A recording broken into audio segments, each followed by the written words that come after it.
Moneybag Yo is sitting on top of a full-blown empire right now. We're talking Memphis mansions, a record label putting artists on, business ventures stacking bread from multiple directions, and 28.8 acres of land. That's 27 football fields worth of real estate, all back home in the city that made him. The man came from a neighborhood where the lights went off and running water wasn't guaranteed, and now he's got a net worth estimated somewhere between $6 and $8 million, with the man himself saying publicly that's actually lowballing it. So today we going deep on how Moneybag Yo built one of the most impressive financial empires coming out of Memphis, Tennessee. From the bottom of South Memphis to owning a literal farm, this is the full story. And trust me, you're gonna wanna stay till the end, because the way that land deal went down is one of the craziest birthday stories in hip-hop history. Before we get into the money and the land and all of that, you gotta understand where this man came from, because the come up don't hit right unless you know what he was coming up from. Moneybag Yo's real name is Demario Dwayne White Jr. He was born on September 22nd, 1991, right in the heart of South Memphis, Tennessee. Now, if you know anything about Memphis geography, you know South Memphis is a different beast. It ain't the tourist parts of the city. It ain't Beale Street and the blues clubs. It's the part of the city where poverty runs deep.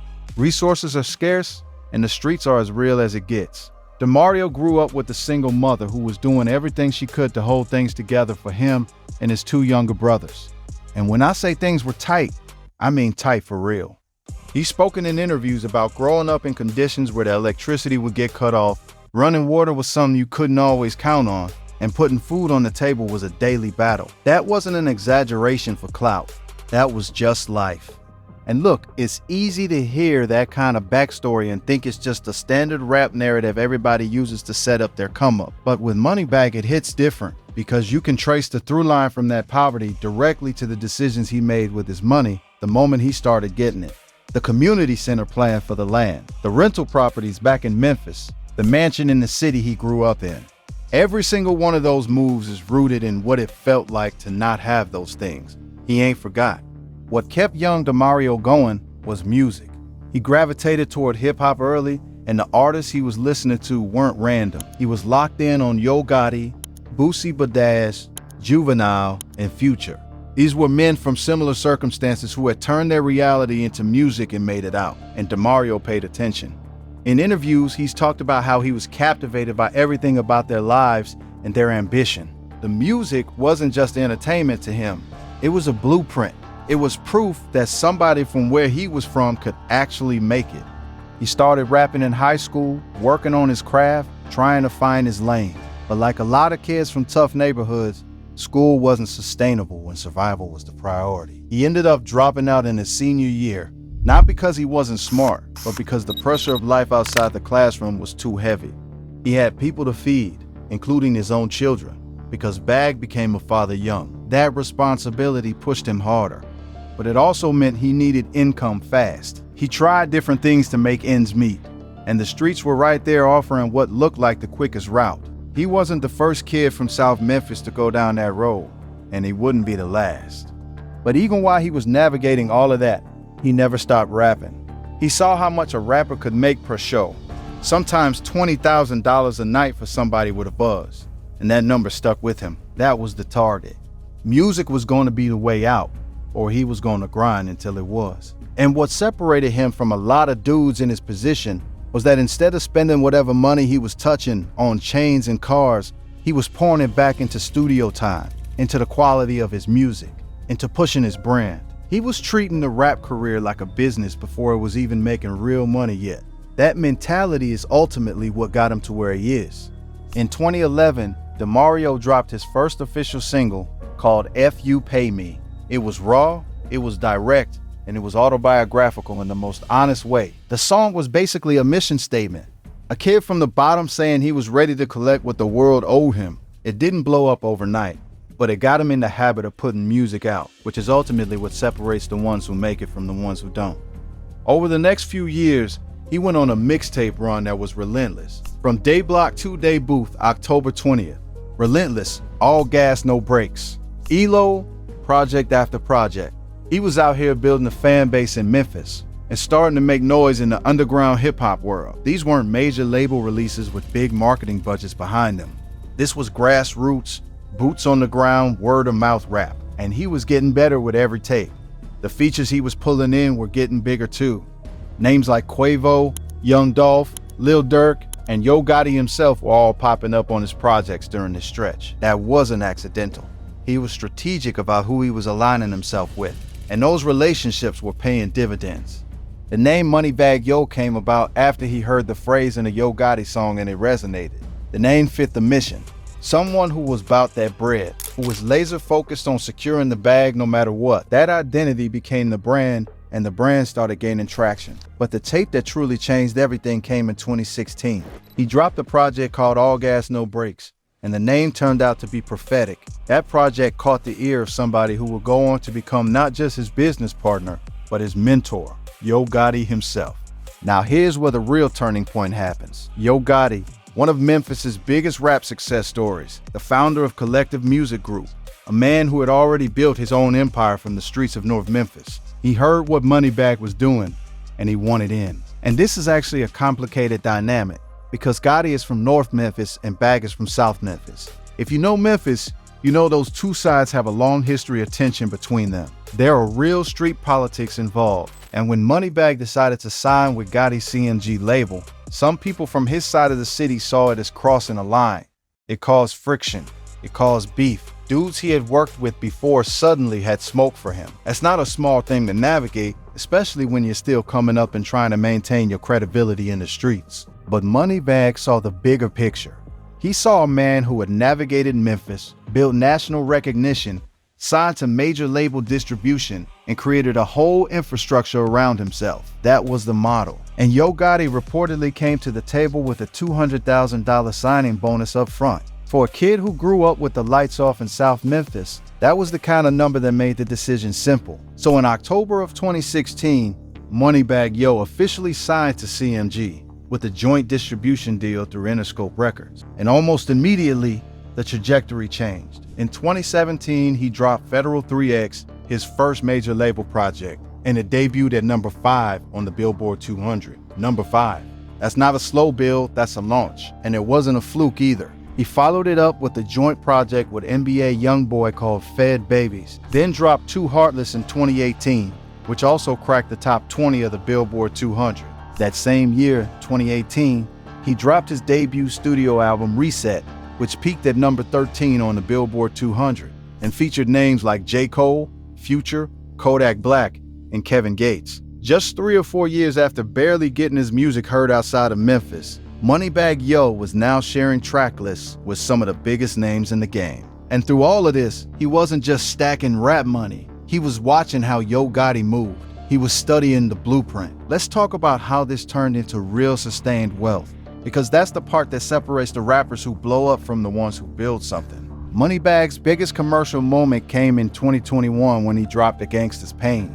That album debuted at number 1 on the Billboard 200, his first number 1 album. It spawned the hit Waukesha, which cracked the top 20 of the Billboard Hot 100 and became one of his signature records. He was commanding 6-figure performance fees by this point, with reports indicating he was making as much as $200,000 per show. Compare that to the $500 a show he was charging early in his career. That's the trajectory right there. That's what grinding and stacking credibility over a decade looks like when it finally clicks. After A Gangsta's Pain, he dropped Hard to Love in 2023, featuring artists like Future, Friday, Lil Durk, and Glorilla. Then came Speak Now in 2024. His 5th studio album, a project that stretched even further with features from Morgan Wallen, Chris Brown, Lil Durk, Rob 49, and later Glorilla and Bossman Blow on the deluxe edition. He wasn't just making street rap, he was expanding his sonic reach and making music that could cross genres. That kind of versatility is what keeps an artist relevant past the initial wave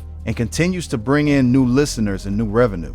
From a business standpoint, the music machine was running on multiple cylinders. Streaming royalties coming in daily on a catalog that spans billions of combined plays. Touring revenue from sold-out shows across the South and Midwest, where his fan base is the most dense. Publishing income from his songwriting, guest verse fees that reportedly come with hefty 5-figure price tags for features, and his YouTube channel, which has accumulated well over 1 billion views across his catalog. generate steady ad revenue that's essentially passive income that keeps running long after the videos get uploaded. But the moves that make Moneybag's story even more interesting are the ones he's made outside of the recording booth. In 2015, before most people outside of Memphis even knew his name, Moneybag Yo started his own record label called Bread Gang Entertainment. Think about that timing. He wasn't a star yet. He was still in the grind phase, still trying to get his foot in the door of the industry. But he already knew that if you only make money as an artist, you're leaving a lot on the table.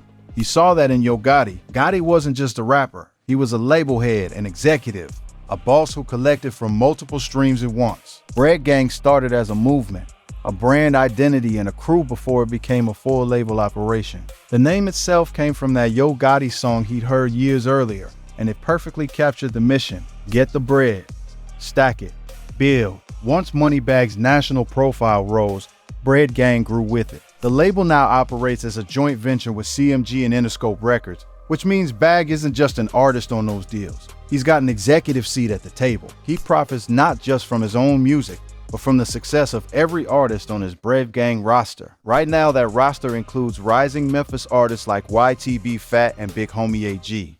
YTB Fat has already made noise charting on Billboard's Heat Seekers chart, and the label has plans for a full Bread Gang compilation album in the works. When those artists grow, Bag grows with them.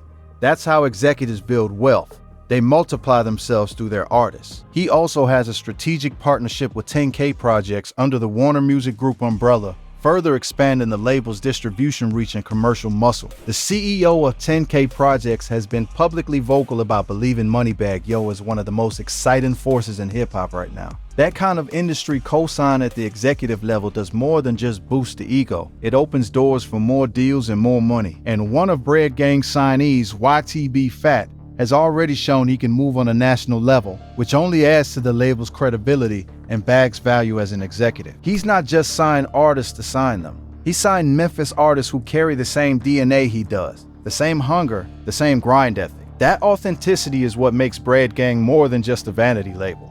Beyond the label, Moneybag has been stacking up business ventures that diversify what he's doing. In 2021, he launched VR Water, his own alkaline water brand. The health and wellness beverage market is a multi-billion-dollar space, and rappers with loyal fan bases have shown that they can move product in that lane. Think about how many artists from this generation have made serious money from branching into drinks and food. Bag saw that window and stepped into it. He's also partnered with GUMBO, a cannabis lifestyle brand, collaborating on a line of rolling papers and Delta 8 products. The legal cannabis market has exploded over the past few years, and artists who got in early on that wave have been rewarded.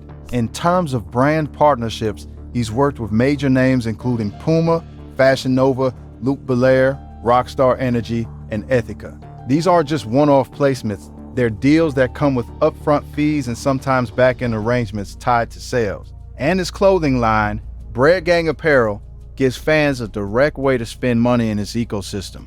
T-shirts, hoodies, accessories, all branded with the movement he built from nothing. He also co-opened Cash 42 Kitchen and Cocktails, a restaurant and lounge in Memphis back in 2022.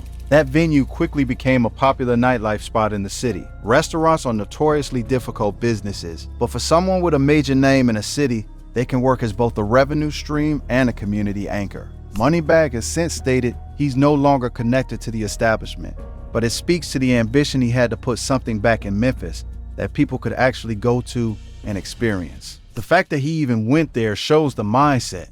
He's not just trying to make money from Memphis, he's trying to build in it. All of these moves, the label, the water brand, the cannabis play, the brand deals, the merch, the restaurant, they show a man who understands that rap career peaks eventually plateau, and the smart ones build around themselves before that happens. Now let's talk about the real estate situation, because this is where it gets truly interesting. And this is what the title of this video is all about. Moneybag Yo has been vocal about studying the moves of his mentor Yo Gotti when it comes to real estate. Gotti is one of the most well-known examples of a Memphis rapper who has taken his music money and turned it into property ownership back home. He's bought land, invested in developments, and used real estate as a way to anchor his wealth in something tangible that appreciates over time. Gotti didn't just get rich and move to LA and forget where he came from. He put money back into Memphis real estate and let it work for him. And Moneybag has been paying close attention and following that same path, because that's what a student does when he's got a real mentor in front of him. You watch, you learn, and then you apply. He already owns a mansion in Memphis, a major property in the city where he grew up with nothing. That mansion is both a personal statement and an asset. It's a physical reminder every single day of how far he's come from the household where keeping the lights on was a victory. And it's not his only real estate play. He's invested in rental properties in Memphis as well, creating passive income from tenants every month, money that comes in whether he puts out a new song or not. That's the kind of income that insulates you. The music can slow down, the tours can pause, but the rent still comes in. That's financial intelligence.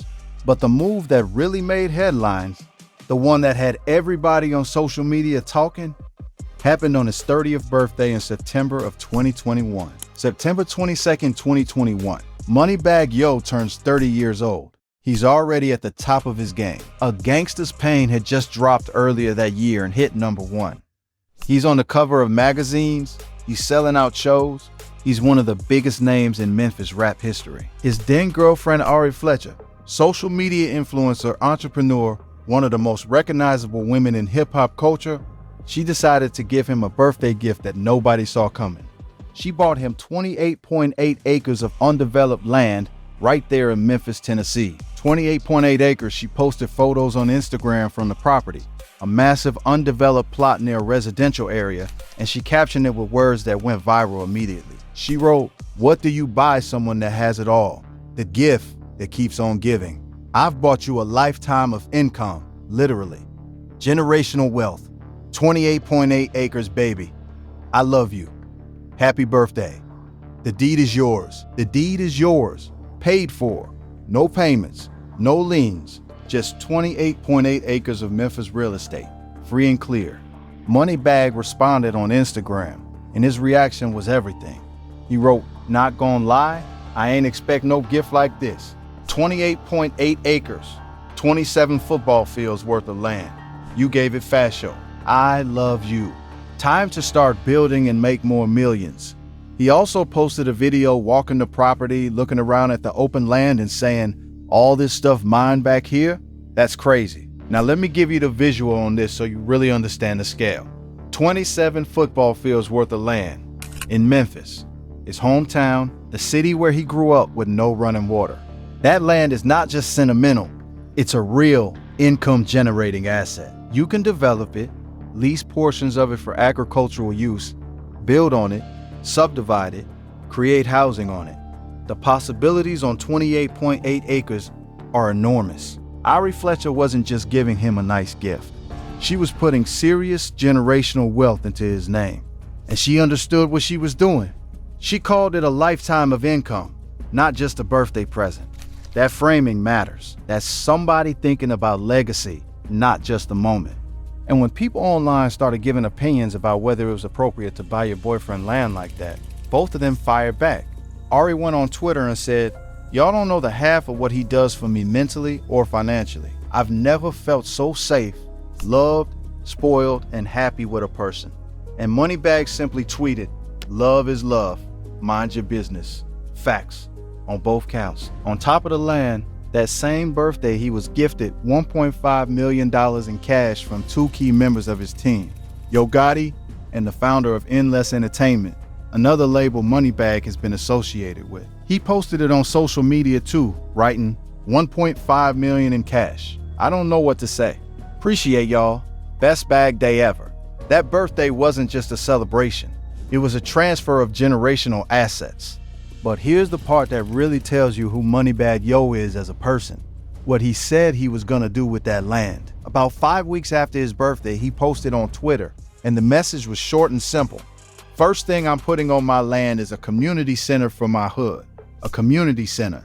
Let that sink in for a second. This man came from a neighborhood in South Memphis that didn't have that. He grew up in an environment where resources were scarce, where kids didn't have safe places to go, where the streets filled the vacuum that institutions were supposed to fill. And now that he owns 28.8 acres of land in that same city, his first instinct isn't to build himself something extravagant. His first thought is to build something for the people who are still there, for the kids that look like the kid he used to be. That's not a PR move. That's somebody who remembers where they came from and what was missing when they were coming up. A community center on that 28-acre property would be a landmark moment, a real physical structure that serves the community Moneybag Yo came from, on land that he now owns. The symbolism alone is massive. The kid who grew up lacking resources now owns the land where resources will be built. That's a full circle story if there ever was one. No additional details have been officially announced about the timeline or specifics of the build, but the intention has been clear and it's been documented publicly. Bag put it out there himself. That land is meant to give back, not just to generate wealth for himself. Now let's zoom out and look at the full financial picture, because this is an empire and it deserves to be seen as one. Moneybag Yo's net worth is officially estimated at somewhere between $4 and $8 million, depending on which outlet you look at, with some sources pegging it even higher. But here's what's important to understand. Moneybag himself has pushed back publicly on those numbers. On Complex's 360 with Speedy, he flat out said, "I made way more than that last year." He mentioned being paid $200,000 for a single performance. And when you break down everything he's got running, it's not hard to see why he thinks the public estimates are lowballing him. Let's run through the income streams one more time, because seeing them all laid out together is the real story. Music royalties and streaming. His catalog spans multiple platinum projects and billions of combined streams.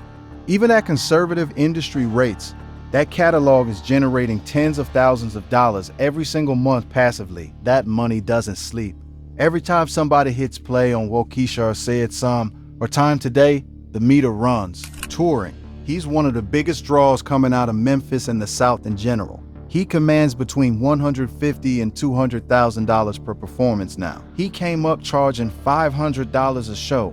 That is a literal 400 times increase in his performance rate over the course of his career. Record label. As CEO of Bread Gang Entertainment, he takes executive cuts from his signed artists in addition to his own music deals. When YTB Fat charts, Bag benefits. When Big Homie AG moves units, Bag benefits. That's how label ownership works. You create leverage through your artists. Real estate, a Memphis mansion, rental properties in Memphis that generate monthly passive income, and now 28.8 acres of undeveloped land that is appreciating and will continue to do so regardless of what the music market does. Business ventures, Be or Water, the cannabis collaboration with Gumbo, brand partnerships with Puma, Fashion Nova, Luke Belair, Rockstar Energy, and Ethica. His Bread Gang merch line keeps fans connected to the brand commercially. YouTube ad revenue. Over 1 billion views across his channel means consistent ad revenue flowing in from his video catalog month after month, year after year. Evergreen passive income from content he's already created. Guest verse fees as a top-tier artist appearing on another rapper's track comes with a hefty fee. At his level, those figures reportedly run well into 5 figures per feature. Put all of that together, and what you've got is not just a rapper who got rich. What you've got is a diversified business operation with multiple income channels, real estate holdings, an independent label under major distribution, and a brand that extends well beyond music. That's an empire, and it's being built in Memphis, Tennessee, the same city where a kid named Demario White Jr. grew up, without running water and nothing but F's on his report card. He posted that himself on his birthday. "I had nothing but F's on my report card. Anything is possible." That line says it all, really. The story of Moneybag Yo's empire isn't just a rap success story. It's a Memphis story. It's the story of a city that has historically been undervalued, overlooked, and written off, and the men and women from that city who refuse to accept that narrative and build anyway. He watched Yo Gotti build CMG into a powerhouse label and then took that blueprint and started putting his own version together with Bread Gang. He watched how Gotti invested in real estate back home and followed suit, buying property in Memphis, owning a mansion in the city, stacking rental properties, and now sitting on nearly 30 acres of land that represents generational wealth for his family.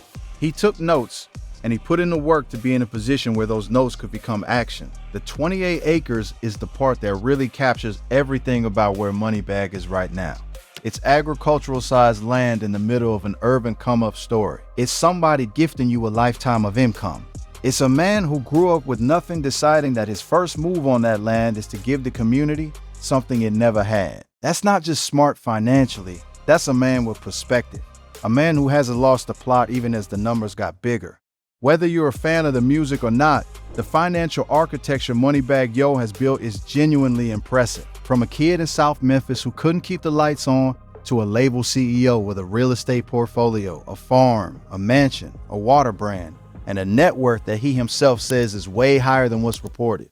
That's a story worth respecting. The bag is real, the land is real, the empire is real, and Memphis built all of it.